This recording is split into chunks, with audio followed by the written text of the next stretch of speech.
지난주에 이어서 계속 말씀 전하도록 하겠습니다.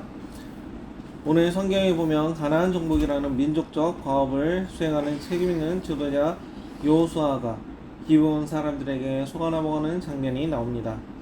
본문을 통하여 사악한 사람들로부터 어떻게 하면 속지 않을까 생각해 보려고 합니다. 하나님께서 주신 사명을 이루는 데 있어서 우리가 어떻게 하면 속지 않고 그것을 완수할 수 있을까요? 첫 번째로 겉을 보고 단정하지 말고 본질을 보고 분별해야 합니다. 사명을 이루게 하는 것인지 사명을 방해하는 것인지 분별해야 합니다. 사람은 쉽게 겉모습만 보고 단정해버리는 경우가 있습니다. 신뢰할 만한 외모를 가지고 그럴듯한 말로 속이면 금방 넘어가 버리는 경향이 있습니다. 순결함과 순진함은 다릅니다. 순수함과 무지함은 다릅니다. 겉만 보고 판단하는 것은 순진함이고 무지함입니다. 더 나아가서 미련함입니다. 겉모습은 그 사람의 일부에 불과합니다. 얼마든지 위장하고 속일 수 있습니다. 늘 사탄이 써먹는 방법입니다. 정체를 밝히기 전에 겉만 보고 쉽게 단정해버리면 사탄에 속아 넘어가기 쉽습니다. 사탄은 거짓의 아비입니다. 위장의 천재입니다. 성경은 사탄이 거짓말쟁이요 거짓의 아비라고 말합니다. 오늘 성경에 보면 왜 여호수아가 기브온에게 속았습니까? 겉모습만 보고 단정했기 때문입니다. 기브온 사람들이 여호수아가 여리고와 아이성에서 행한 일을 듣고 꾀를 내었습니다. 이들은 이미 6나라 남부 동맹군에 가담한 사람들이었습니다. 일심으로 여호수아와 싸우려고 준비했던 사람들입니다. 그런 그들이 동맹군에서 이탈하여 살 길을 찾은 것입니다. 만약 이스라엘에 패배하면 자신들도 전멸될 것을 알았습니다. 기브온 거민들은 이스라엘을 속이기 위해 작전을 세웠습니다. 그리고 위장을 했습니다. 어떻게 위장했습니까? 4절을 보십시오. 사신을 보내는데 멀리 떨어진 나라에서 온 것처럼 사신을 꾸몄습니다. 헤어진 전대와 헤어지고 찢어져서 기운 가죽 포도주 보대를 나귀에 실었습니다. 그 반에는 낡아서 기운 신을 신고 낡은 옷을 입고 다 마른 곰팡이가 난 떡을 준비했습니다. 그들은 이스라엘 사람들을 알고 있었습니다. 신명기 20장 10절에서 15절에 하나님께서 말씀하시기를 먼저 평화를 선언하고 만일 평화하기로 화답하고 그들이 성문을 열거든 죽이지 말고 이스라엘을 섬기도록 하라고 했습니다. 가나안 족속을 제외한 원방의 백성들과는 조약을 원하면 맺도록 했습니다. 사탄은 하나님의 말씀을 잘 알고 인간의 심리를 잘 알고 있습니다. 우리 주변에는 양의 가죽을 쓴 이리들이 많이 있습니다. 영적 분별력이 있어야 합니다. 영적 지혜가 필요합니다. 또 영적 통찰력이 필요합니다. 겉만 보고 분별하기 힘이 듭니다. 그러면 어떻게 구분을 합니까? 열매를 보면 알 수 있습니다. 예수님이 말씀하셨습니다. 좋은 나무가 나쁜 열매를 맺을 수 없고 못된 나무가 아름다운 열매를 맺을 수 없느니라. 그 사람이 어떤 열매를 맺고 있는가를 보면 우리는 알 수 있습니다.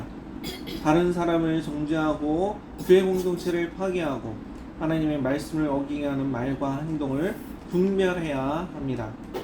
화친을 맺으러 온 기브온 사람들이 접근할 때 지도자 여호수아가 바로 생각해야 할 것은 화친에 대한 하나님의 말씀입니다.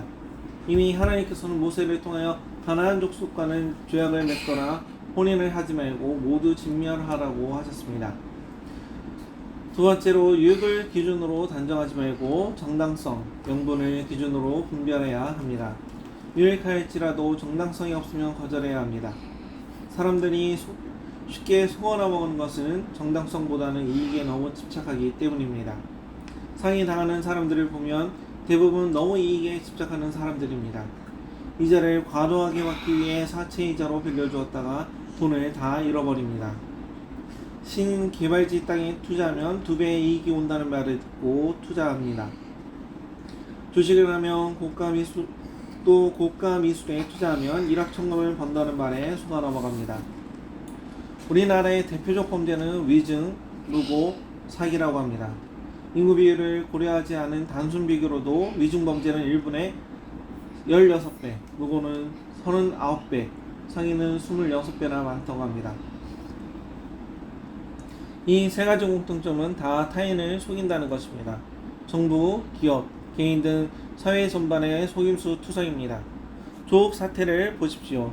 딸을 무시험으로 대학에 입학시키고 장학금을 받게 했으며 아들은 대리시험을 보게 했고 허위로 인턴 증명서를 발급, 허위 표창장 등 사문서 위조와 아내 정경심의 사모펀드 등 총체적 부패와 거짓을 일삼지 않았습니까?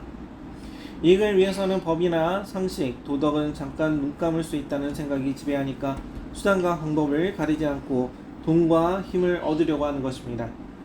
공산주의자들이 왜 입당하려고 발버둥을 칩니까? 힘과 권력이 모든 것을 정당화시키고 가능하게 해주는 것이 공산주의 사회이기 때문입니다. 사회주의 국가에서 도덕과 윤리란 일당 독재 국가가 유지될 정도의 낮은 수준의 것입니다. 말하자면 공산주의는 도덕과 윤리가 없는 것입니다. 오늘 성경에 보면 왜 여호수아가 기브온에게 속았습니까? 첫 번째로 종이 되겠다는 말에 속았습니다. 이스라엘 백성들이 의심을 품자 기브온 사신들은 지도자 여호수아에게 매달렸습니다. 여호수아에게 우리는 당신의 종이 되겠다고 말했습니다. 복종과 충성을 하겠다는 선언입니다. 400년 동안 애굽에 종살이를 한 이스라엘 백성에게 종이 생긴다니 얼마나 달콤한 유혹입니까? 이때 여호수아는 너희는 누구며 어디서 왔느냐고 물었습니다. 그들은 여호와의 질문에는 직접적으로 대답하지 않고 여호와의 이름을 인하여 여기 왔다고 말합니다. 전쟁을 치르고 있는 여호수아의 가슴을 뭉클하게 했을 것입니다. 만군의 하나님의 이름이 먼 곳까지 알려졌다니 얼마나 뭉클하겠습니까? 그들은 말합니다.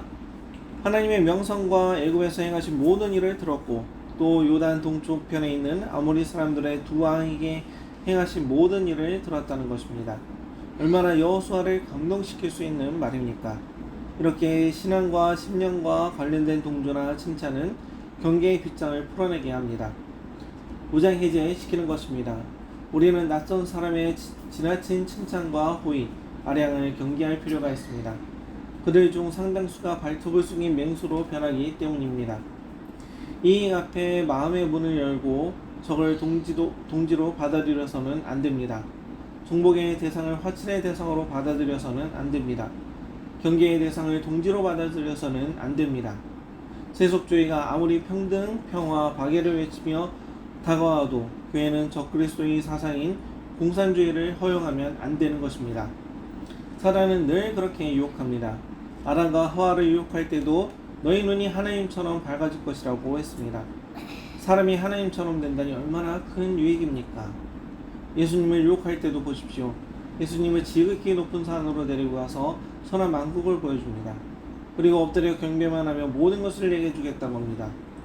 자기 말만 들으면 팔자 펴고 잘 살게 해주겠다는 것입니다. 예수님께서 천하를 주겠다는 사단에게 무엇이라고 하십니까? 사단아 물러가라. 기록되었을 때 주 너희 하나님께 경배하고 다만 그를 섬기라. 천하만국 가까이 거 다 필요 없어. 이런 배짱이 있어야 성도며 예수님의 제자입니다. 세 번째로 사람의 말만 듣고 단정하지 말고 작은 일에부터 하나님의 뜻으로 분별해야 합니다. 인간의 말보다 작은 일에서부터 하나님의 말씀을 우선으로 판단하고 결정해야 합니다. 사람이 쉽게 속아 넘어가는 것은 하나님의 뜻보다 사람의 말에 너무 비중을 두기 때문입니다. 친한 친구가 다른 사람을 그렇더란 말로 마구 비판합니다. 그러면 쉽게 그 말을 믿어버립니다.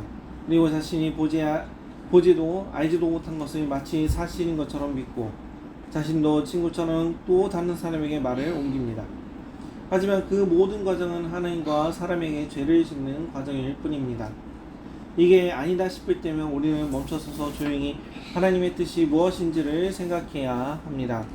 그리고 하나님의 뜻을 따르는 결정을 해야 합니다. 어떤 경우에서도 사람을 비난하고 중상모략하고 험담하는 것이 하나님의 뜻이 아닙니다. 우리가 말을 들을 때는 그것이 사실인가, 그 말이 상대에게 유익을 주는 말인가, 그 말이 덕을 세우는 말인가, 이 정도는 분별해야 합니다. 그래야 쉽게 사탄에게 속거나 이용당하지 않습니다. 신천지 전도사가 50명 이하 교회를 어떻게 신천지 교회를 만드느냐를 인터넷에 올렸습니다. 일단 무료로 전도를 해준다고 속이고 전도사로 들어가 전도를 열심히 한다고 합니다. 자신들끼리 짜고 신천지 교인들을 우연히 만난 것처럼 하여 그를 전도하여 교회 식구로 끌어들입니다. 하나둘 끌어들이며 그 전도사는 교회에서 인정을 받게 되고 자신이 끌어들인 사람들이 헌금도 열심히 하고 전도도 기도도 열심히 하게 해서 구역장을 시킨다는 것입니다. 그리고 기존의 전도사의 흠을 잡아 쫓아내고 목사님에게 반감을 갖고 있는 사람들을 부추겨 목사를 비난하게 하고 결국 장로를 자기 편으로 만들어 목사를 내보내고 자신들의 목사를 청빙하여 신천지 이단교회를 만든다는 전략입니다. 왜 이런 것이 가능하겠습니까? 누구든지 자신을 칭찬하며 높여주고 좋아하고 함께 다른 사람을 비난하고 욕하면서 현명한 분석가이자 의로운 재판관인 양 착각하게 해주면 좋아하기 때문입니다. 기본의 사자들이 하는 말을 들은 여호수아는 어떻게 합니까? 14절을 보십시오. 하나님께 묻지 않습니다. 여호수아는 아이성 전투에서도 하나님의 뜻을 물어보지 않고 정탐꾼의 말만 믿고서 전투를 시작했다 실패한 적이 있는데 여기서 다시 한번 하나님의 뜻을 물어보지도 않고 기본 사신들의 말만 믿고서 그들에게 속아 화친의 계약을 맺는 잘못을 범한 것입니다. 결과는 어떻게 됩니까? 18절을 보십시오. 3일 지나니까 그들이 살았던 성읍이 나타납니다. 그러나 그때는 이미 늦었습니다.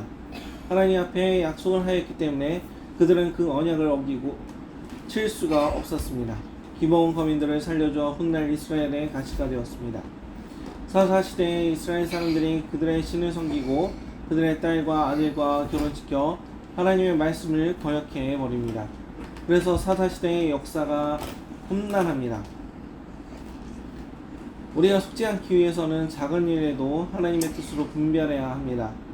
여호수아는 요단강이 창일할 때 홍해를 건너듯이 요단을 건너는 큰 일도 해냈습니다. 남궁 불락과 같았던 이중성벽의 여리고성을 하나님 뜻에 순종하여 무너뜨렸습니다. 그러나 12,000명이 사는 작은 아이성 전투에서는 하나님의 뜻을 물어보지 않았습니다. 그저 정탐병들의 의견만 듣고 수호수의 병력으로 진격했다가 무참하게 패배했습니다. 그런데 얼마 지나지 않아 또 실수를 한 것입니다. 기본의 사실은 몇 명이었을 것입니다. 작은 수입니다. 어쩌면 요단강을 건너는 것과 여리고성을 무너뜨리는 것과 비교도 되지 않은 작은 일이고 무시해도 될 일같이 보였을 것입니다. 그러나 여호수아는 이번에도 하나님의 뜻을 물어보지 않고 속았습니다. 우리는 작은 일에도 하나님의 뜻을 물어보고 나아가야 속지 않습니다. 작은 일이라고 무시하지 말아야 합니다. 강은 물 한 방울 한 방울이 모여 이루어집니다. 큰 둑도 작은 구멍을 통해 무너지는 것입니다. 우리가 사단에게 속지 않으려면 작은 말 한마디도 하나님의 뜻에 맞는가 분별해야 합니다. 작은 행동 하나도 하나님의 말씀과 동행하는가를 살펴보아야 합니다. 작은 일에도 하나님께 나아가 기도해야 합니다. 모든 일은 작은 일에서부터 출발합니다. 큰 둑도 조그만한 구멍을 통해 터지게 됩니다. 사소한 것을 챙기는 것은 매우 귀찮은 일이 될 수 있으나 우리들의 일생은 아침이면 눈을 뜨고 밥 먹고 일하고 잠자는 사소한 것들의 연속입니다. 갑자기 큰 일이 일어나는 것이 아니고 바람처럼 스쳐가는 아주 작은 일들이 어느 날 구름이 되고 천둥이 되고 비가 되어 뿌려집니다. 포치에 시드는 것은 금방 비가 오지 않아서도 어느 붉어진 뜨거운 태양에 지쳐서가 아니라 아주 사소한 것들이 쌓인 그 무게를 이기지 못했기 때문입니다. 큰 사건이 일어나기 전에 약 300여 개의 작은 전조 증상이 일어난다고 합니다. 사소한 것이 큰 차이를 만듭니다. 바다에 떨어지는 한 방울 빗물이 사소한 것 같지만 결국 그 한 방울이 바다를 이룹니다. 땅에 떨어지는 겨자씨 하나가 미미하지만 결국 그 씨앗이 나무를 만들어냅니다. 입에서 나오는 사소한 말 한마디가 그저 허공에 떠돌다 사라지는 것 같지만 결국 그 말이 사랑하기도 하고 미워하기도 합니다. 사소한 것 같지만 세상에서 무시할 것은 아무것도 없습니다. 사소한 것이 큰 차이를 만듭니다. 마귀의 속임을 물리치려면 확고한 하나님의 말씀과 기도로 물리쳐야 합니다. 우리가 속지 않으려면 외면을 보고 단정하지 말고 본질을 보고 분별해야 합니다. 이익을 기준으로 단정하지 말고 정당성을 기준으로 분별해야 합니다. 편향된 사람의 말만 듣고 단정하지 말고 전체를 보고 하나님의 뜻으로 분별해야 합니다. 하나님은 말씀합니다. 내 사랑하는 형제들아 속지 말라. 우리 사랑하는 뉴욕 사회장로교의 모든 성도님들은 그럴듯한 사탄의 계획에 속지 말고 앞으로의 삶에서 하나님의 말씀, 진리의 길, 천국의 길을 벗어나지 마시며 끝까지 승리하시기를 축원합니다. 아멘.